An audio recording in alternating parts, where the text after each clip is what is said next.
Hello students, welcome to our classes. Today we will be studying about cell wall.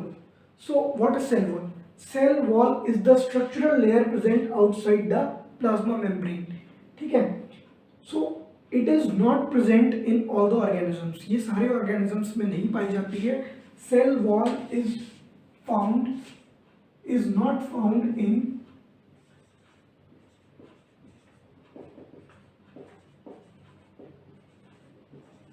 Animal cell.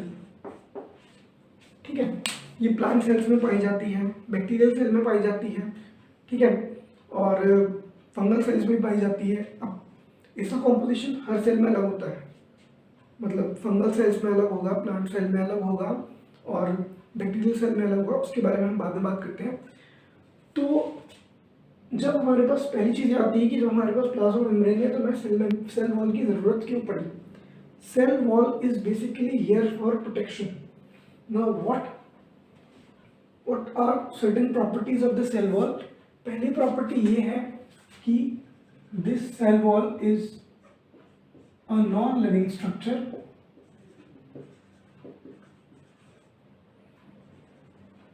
दूसरी चीज, this is freely permeable.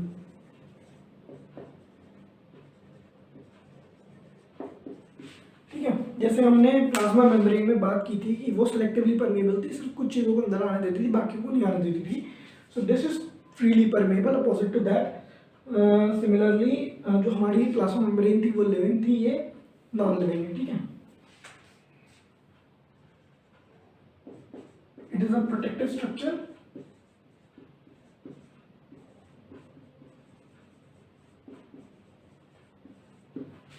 meant for the protection of the cell.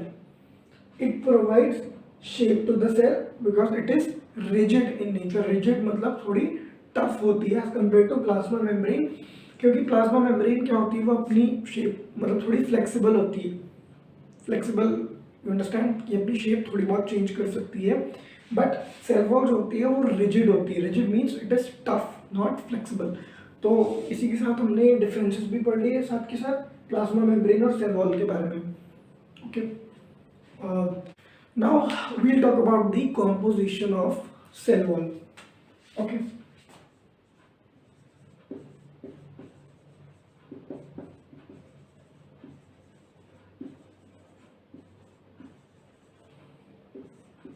Composition of cell wall मतलब cell wall जो जिसके बारे में हम बात कर रहे हैं वो एक्चुअली किस चीज से बनी हुई है. ठीक है, so we'll take first of all in bacteria. So in bacteria the cell wall is made up of peptidoglycan,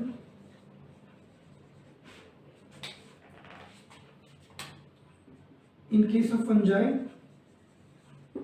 the cell wall is made up of chitin, and today which is the main focus of our study is the plant cell. Okay, also add cell here.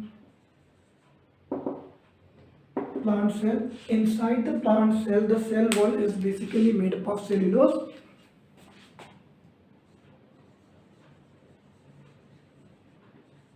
It also contains amounts of hemicellulose and actin. ठीक है, अब majorly हम अगर question ये तो आता है कि what is the composition of cell wall या व्हाट इज सेल वॉल और plant cell wall made up of, so we generally call it cellulose. The plant cell is made up of cellulose. Why so? We say so because जो plant cell के अंदर microfibrils होती है, microfibrils और fibrillar structure, fibrillar मतलब thread like structure, ठीक है, वो बने होते हैं छोटे छोटे सेल्यूलोज की यूनिट से. बहुत सारे सेल्यूलोज की यूनिट्स मिलकर एक माइक्रोफाइब्रिलर स्ट्रक्चर बनाते हैं और वो स्ट्रक्चर जो होता है वो हेमी सेल्यूलोज का वो स्ट्रक्चर हेमी सेल्यूलोज और पैक्टिन के साथ बाइंड करके एक सेल वॉल बनाता है. मेजर कंपोनेंट जो प्लांट सेल वॉल का होता है दैट इज सेल्यूलोज. ठीक है, हमने इसके स्ट्रक्चर की बात कर ली. अब हम बात करेंगे functions of the cell wall.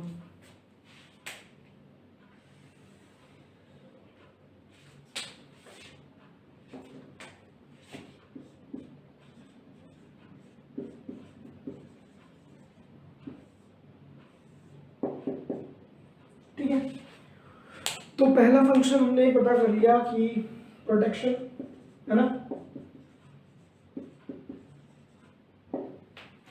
It also provides shape to the cell. अब क्योंकि ये रिजिड है, प्लाज्मा मेम्ब्रेन का हमने बताया था दैट इज फ्लेक्सिबल, तो वो कोई भी शेप मतलब अपनी शेप थोड़ी चेंज कर सकती है, but this gives a definite shape. तो we can write also provides shape. अब क्योंकि ये रिजिड है तो ये मैकेनिकल स्ट्रेंथ भी प्रोवाइड करेगी सेल को। मैकेनिकल स्ट्रेंथ क्योंकि मैंने बताया ये टफ और रिजिड स्ट्रक्चर होता है थोड़ा, तो ये प्लांट को खड़े होने की मतलब जैसे स्ट्रेट खड़े होते हैं ना प्लांट, तो ये मैकेनिकल स्ट्रेंथ प्रोवाइड करता है। ठीक है, the strength is further increase by lignin deposition. ठीक है, लिग्नेंट डिपोजिशन जब हो जाता है सेल वॉल पे, सेल्यूलोजिक सेल वॉल पे जब लिग्नेंट डिपोजिशन हो जाता है तो ये मैकेनिकल स्ट्रेंथ जो ये प्रोवाइड कर रही है प्लांट को या प्लांट सेल को, वो फर्दर इंक्रीज हो जाता है। ठीक है, तब इसको सेकेंडरी सेल वॉल बोलते हैं। ये सब चीजें हम तब डील करेंगे जब हम टिश्यूज वाला चैप्टर पढ़ेंगे। ठीक है, नेक्स्ट पॉइंट ये है कि it provides turgidity to the cell. ठीक है, अब टर्जिडिटी क्या होती है? Turgidity is nothing than a cell is flaccid, मतलब सेल अपनी रिलैक्स्ड स्टेज में है। ठीक है, अब जो हमने जब ऑस्मोसिस पढ़ी थी तो हमने पढ़ा था कि अगर हाइपोटोनिक सॉल्यूशन में सेल को डाला जाए तो पानी सेल के अंदर मूव करेगा। तो ये हाइपोटोनिक सॉल्यूशन क्या होता है और ये पानी सेल के अंदर क्यों जाएगा? This has already been discussed in details in our video of osmosis. अगर आपने वो वीडियो नहीं देखी है so just go and watch it. I will give the link in the description. फिर भी थोड़ा सा इंट्रो हम दे सकते हैं इसका। तो हाइपोटोनिक सॉल्यूशन वो सॉल्यूशन होते हैं, डाइल्यूट सॉल्यूशंस, जिस केस में वाटर सेल के अंदर कम होता है और बाहर सॉल्यूशन में ज़्यादा होता है। तो हाई कंसंट्रेशन यहाँ होता है, अंदर लो होता है, तो चीज़ें हाई से लो की तरफ जाएंगी तो water will enter inside the cell. When the water will move inside the cell, तो this will create pressure on the walls। ठीक है, जब पानी अंदर जाएगा तो वॉल्स पे प्रेशर क्रिएट होगा और वॉल्स पे प्रेशर क्रिएट होने की वजह से this cell could burst.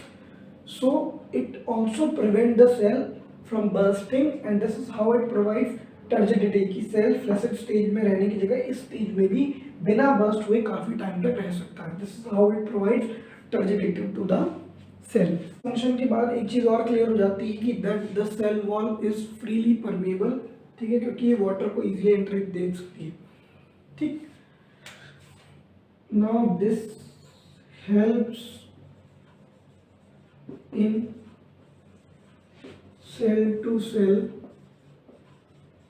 Communication.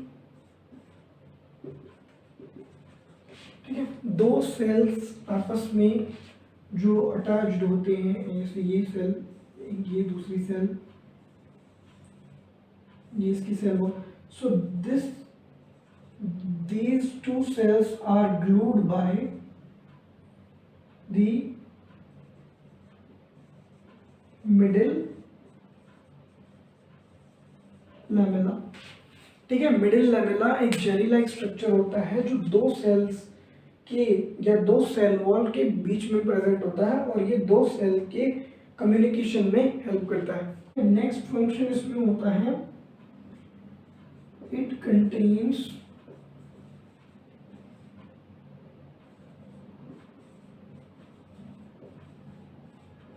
Plasmodesmata.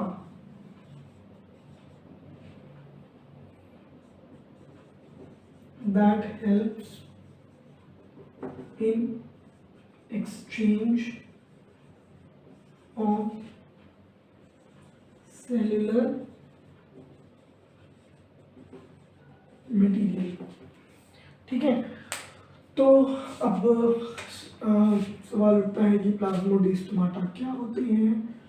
तो plasmodesmata are the areas where the cell wall material is absent. These are like small holes and these are basically cytoplasmic strands। अगर इन दो को हम वॉल समझें, ठीक है, और ये है हमारी plasma membrane. So this is a cytoplasmic strand, ठीक है। और इस एरिया में सेल वॉल प्रेजेंट नहीं है या सेल्यूलोजिक मटेरियल प्रेजेंट नहीं है। Now what does this help? It helps to transfer और exchange of material from this cell to this cell and this cell to this cell, ठीक है। तो this is how the cell wall also help in the exchange of material. एक point आपके दिमाग में और आ रहा होगा, that is how is this cell wall formed, ठीक है। तो ये सेल वॉल कैसे बनाई जाती है? So what happens from inside of the cell, the cellulosic material is secreted from inside of the cell and it gets deposited on the plasma membrane, ठीक है। सेल अपने अंदर से खुद मटेरियल सिक्रेट करती है जो जा करके बाहर डिपॉजिट हो जाता है और एक प्रोटेक्टिव कवरिंग बना लेता है जिसको हम सेल वॉल बोलते हैं। Okay, so this was all for today where we talked about the cell wall and its functions. अगले वीडियो में हम न्यूक्लियस के बारे में बात करेंगे। Till then bye bye, take care.